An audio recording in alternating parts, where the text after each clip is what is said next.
Friends, आज हमें काफ़ी समय के बाद पॉजिटिव क्लोजिंग देखने को मिली, लेकिन एक बात का ध्यान रखें, आज जो इसने निचला स्तर दिखाया उसके हिसाब से ऊपरी लेवल देखें हम सेंसेक्स का तो करीब 10,000 पॉइंट की बड़ी गिरावट हो चुकी है और यहाँ पे इतने बड़े करेक्शन के बाद वैल्यूएबल बाइंग तो होनी लाजमी है। लेकिन अभी भी बाजार में बहुत सारे निगेटिव रीजन है जिसकी वजह से अभी भी गिरावट की संभावना बनी हुई है। तो वो कौन से रीजन है जिसकी वजह से बाजार में अभी भी गिरावट हो सकती है और कौन से वो प्लस पॉइंट है जिसकी वजह से कुछ मार्केट में हमें रिकवरी दिखाई दे सकती है, आने वाले समय में तेजी हमें देखने को मिल सकती है और ऐसे में हमें कौन से स्टॉक में दाव लगाना चाहिए। फ्रेंड्स, बहुत सारी जो अपडेट निकल कर आई है उसको डिस्कस करेंगे और कौन से निफ्टी के गेनर है और कौन से स्टॉक है जो तेजी से भाग रहे हैं, तो सारी बातों को जानेंगे इस वीडियो के माध्यम से और कल की क्या संभावना रह सकती है, कल निफ्टी का क्या लेवल हमें देखने को मिल सकता है, तो सारी बातें जानेंगे इस वीडियो के माध्यम से। लेकिन फ्रेंड, उससे पहले अगर आप पहली बार हमारे चैनल पे आए तो चैनल को सब्सक्राइब कर दीजिए, एक बेल आइकॉन दबा दीजिए ताकि जब भी नया वीडियो बने पहला नोटिफिकेशन आपको मिले। वीडियो पसंद आए तो लाइक शेयर जरूर कीजिए। चलो फ्रेंड, वीडियो स्टार्ट करते हैं। मैं हूं आपका दोस्त एस बी दवे और हमारे अपने चैनल ऑनलाइन कमाई में आपका बहुत बहुत स्वागत है। सबसे पहले बीएसई सेंसेक्स की बात कर लेते हैं। शुरुआत हुई 52,430 पर, हाई बना 53,484 का, लेकिन इसके बीच में लो बना था 52,260, बहुत ही निचला स्तर, और अंत में 53,424 पर क्लोजिंग रही। 581 पॉइंट की तेजी देखने को मिली, 1.10% की सेंसेक्स में हमने तेजी देखी। और अच्छी बात ये रही कि इसकी जो क्लोजिंग है वो ऊपर की तरफ रही है, यानी जो अंतिम क्लोजिंग थी वो हाई पर है, ये सबसे अच्छी बात है। इसका मतलब पॉजिटिव माहौल बना हुआ है। लेकिन निफ्टी 50 की अगर बात करें तो शुरुआत हुई 15,747 पर, लो बना 15,671 का और हाई है 16,028 का, अंत में 16,013 पर क्लोजिंग रही। 150 पॉइंट की तेजी देखने को मिली, 0.95% की निफ्टी 50 में तेजी देखने को मिली। फिर से इसने 16,000 के स्तर को छू लिया, जो एक इसके लिए अच्छी बात है। अगर हम अलग अलग ब्रॉड मार्केट इंडेक्स की बात करें तो निफ्टी 50 में 0.95% की तेजी थी, निफ्टी नेक्स्ट 50 में 1.51% की तेजी, निफ्टी 100 1.02% अप, निफ्टी 200 1.05% की तेजी, निफ्टी 500 में 1.05% की तेजी, निफ्टी मिड कैप 50 में 1.59% की तेजी, निफ्टी मिड कैप 100 1.24% की अप देखने को मिली, निफ्टी मिड स्मॉल कैप की बात करें 100 की तो 1.51% की तेजी। इंडिया वीएक्स यहाँ पे 2.53% डाउन पर था और ये अभी भी कम डाउन है, इसकी वजह से थोड़ा सा माहौल निगेटिव अभी भी बन सकता है, क्योंकि ये जितना गिरेगा उतना ही बाजार के लिए अच्छा है। और निफ्टी मिड कैप 150 की बात करें तो 1.06% की तेजी, निफ्टी स्मॉल कैप 50 की बात करें तो 1.50% की तेजी, Nifty small cap 250 1.37% up, Nifty mid small 400 1.16% की तेजी देखने को मिली। तो अच्छी बात यह रही कि निफ्टी के जितने इंडेक्स है वो सारे के सारे ग्रीन थे और सब में लगभग 1% से लेकर 1.5% की तेजी देखने को मिली। अब अलग अलग सेक्टरल इंडेक्स की बात करें, निफ्टी बैंक में 0.87% की तेजी देखने को मिली, निफ्टी ऑटो 0.84% की तेजी, निफ्टी फाइनेंशियल सर्विस में 0.89% का अप, निफ्टी एफएमसीजी में 0.14% की तेजी, निफ्टी आईटी जोरदार भागा, आज 2.69% की तेजी देखने को मिली, निफ्टी मीडिया में 2.76% की बड़ी तेजी, लेकिन निफ्टी मेटल आज भी गिरा क्योंकि पिछले दिनों काफ़ी दौड़ा था, तो आज 1.48% की गिरावट के साथ में आज ये बाजार का लूजर बना है निफ्टी मेटल। निफ्टी फार्मा की बात करें तो 2.38% की बड़ी तेजी, निफ्टी पीएसयू बैंक में 2.57% की तेजी, निफ्टी प्राइवेट बैंक 1.13% की तेजी और निफ्टी रियलिटी में 3.25% की तेजी। फ्रेंड्स, अगर हम बाजार के विनर की बात करें तो आईओसीएल जहां पे 117 की प्राइस के साथ में 4.28% की तेजी देखने को मिली। सेकंड है सन फार्मा इंडस्ट्रीज जहां पे 855 की प्राइस के साथ 3.93% की हमें तेजी देखने को मिली। फिर टाटा कंज्यूमर जहां पे 683 की प्राइस के साथ में 3.61% की शानदार तेजी देखने को मिली। टीसीएस जहां पे 3,599 की प्राइस के साथ में 3.3% की तेजी देखने को मिली और सिप्ला 969 की प्राइस के साथ 3.02% की तेजी देखने को मिली। तो ये बाजार के विनर थे। कुछ लूजर भी थे जहां पे हिंदाल्को इंडस्ट्रीज काफ़ी दिन से दौड़ रहा था, आज 589 की प्राइस पे 4.81% की बड़ी गिरावट देखी। ओएनजीसी जो लगातार दौड़ रहा था, आज यहाँ पर भी हमें रुकावट दिखी, 1.79 की प्राइस से करीब 4.2% की गिरावट हुई। टाटा स्टील 1269 की प्राइस के ऊपर 1.73% की गिरावट देखने को मिली। ब्रिटानिया इंडस्ट्रीज करीब 3,113 की प्राइस पे 1.26% की गिरावट हुई।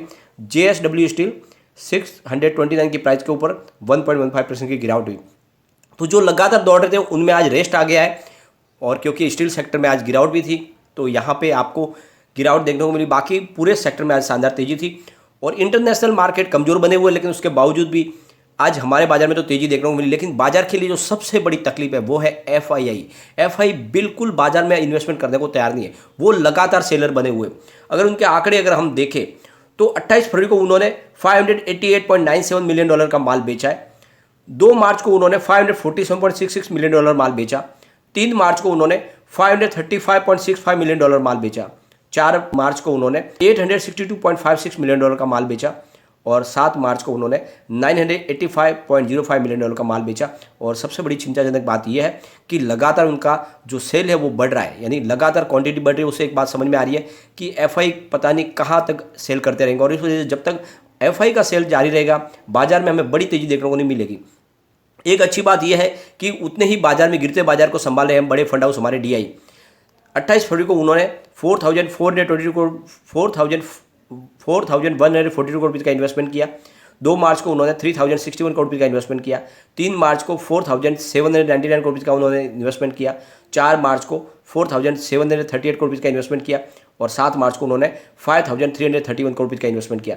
तो जितनी एग्रेसिव तरीके से एफआई सेल करे उतना ही तेजी से हमारे डीआई माल उठा रहे हैं, और इसी वजह से थोड़ा सा बैलेंस बना हुआ है बाजार का। सबसे बड़ी जो चिंताजनक बात है वो है गोल्ड की।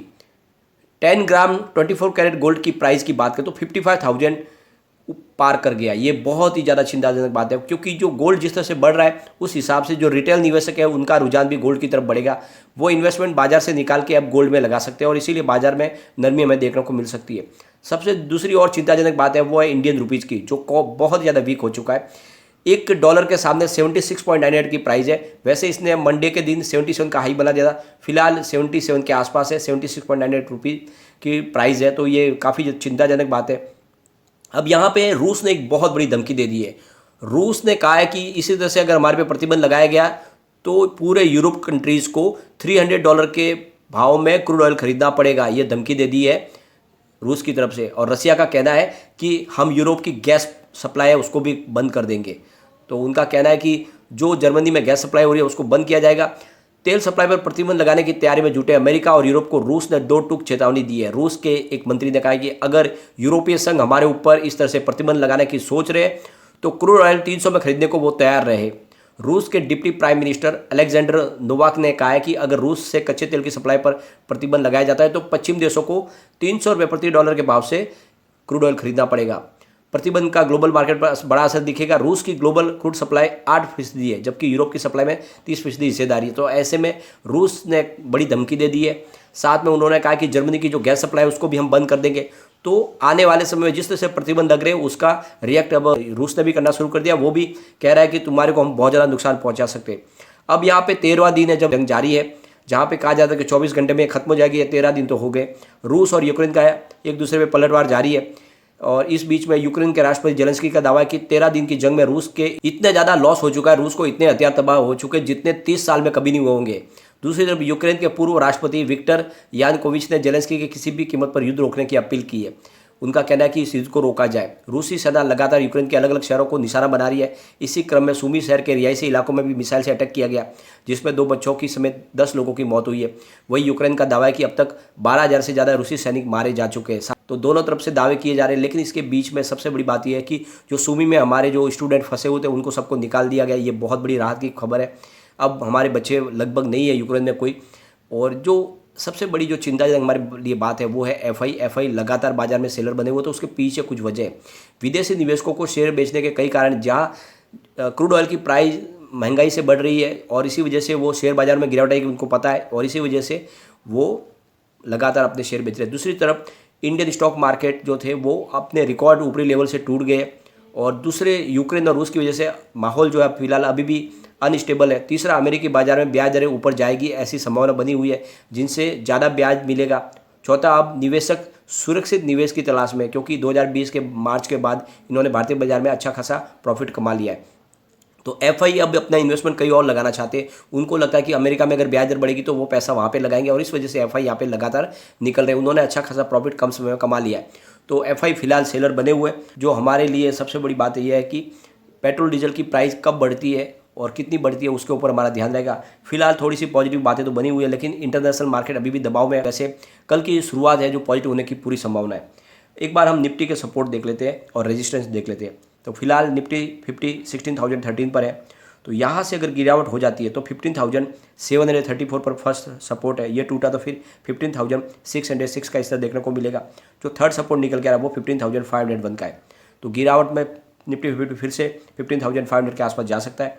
लेकिन अगर तेज़ी का माहौल बना तो फर्स्ट रेजिस्टेंस 15,968 का है, इसको ब्रेक किया तो फिर 16,072 का इस तरह देखने को मिल सकता है। और जो थर्ड रेजिस्टेंस निकल के आ रहा है वो 16,201 का है। तो तेज़ी बनी तो आप देख लो 16,201 के ऊपर निफ्टी 50 में जाता हुआ दिखाई दे सकता है। और हम ऐसे ही होप कर रहे हैं कि पॉजिटिव माहौल बने। वैसे अभी बहुत सारी चिंताएं हैं, लेकिन उसके बावजूद भी जो शुरुआत है पॉजिटिव होने की पूरी संभावना है। तो देखते हैं क्या होता है। लेकिन अभी इस समय सबसे बड़ी बात यही है कि बहुत सारे करेक्शन तो हो चुका है बाजार में। इस समय आपको क्वालिटी स्टॉक में दाव लगाना चाहिए। ऑलरेडी मैंने 4 स्टॉक आज सजेस्ट किए, का वीडियो बनाया जिसमें आप निफ्टी 50 के 4 बेस्ट स्टॉक आपको सजेस्ट किए। आप जाके वो वीडियो देख सकते हैं। बहुत ही मजबूत स्टॉक और काफ़ी कम प्राइस में मिल रहा है, आपको उसमें निवेश करना चाहिए। तो जाके आप जरूर वीडियो देखें, बहुत ही शानदार स्टॉक है। निफ्टी 50 के ये 4 स्टॉक अगर आप खरीद के रखते हो इस समय तो आने वाले समय आपको बहुत ही शानदार रिटर्न मिलेगा। और अगर बाजार में गिरावट भी हो जाते हैं तो आपके निवेश को ये थाम के रखेंगे। तो जरूर ये वीडियो देखें। लेकिन फ्रेंड, कोई भी इन्वेस्टमेंट करने से पहले अपने फाइनेंशियल एडवाइजर से एडवाइस ले या फिर अपना खुद का रिसर्च करें, क्योंकि मैंने वीडियो आपके एजुकेशनल पर्पज के लिए ही बनाया। वीडियो पसंद आए तो लाइक शेयर जो कीजिए और चैनल को सब्सक्राइब कर दीजिए। Thank you friend.